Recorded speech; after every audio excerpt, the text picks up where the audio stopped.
Hey guys, welcome back to this channel. In this video, I'll be showing you guys where you can find the common kestrel in Heartopia. So go to the deer tower and go to the very top. Also, you need to be level 7 of bird watching. And here, you are just going to take out your bird watching, your scanner.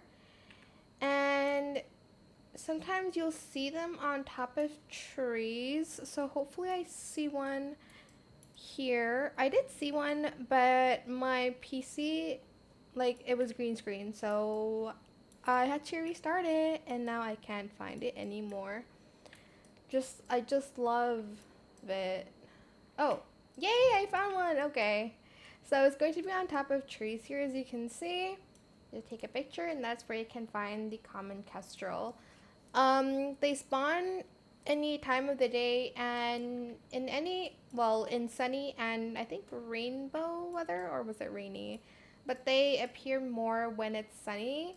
So yeah, that's where the common kestrel is. I hope it was helpful for you guys. Don't forget to like, comment, share, and also subscribe to this channel if you haven't done that already. If you have any more questions about this video, just leave it in the comment section down below. I will try my best to answer them all for you guys. And if you found this video helpful, please click the thanks button as well. That is it. Thank you so much for watching. Bye!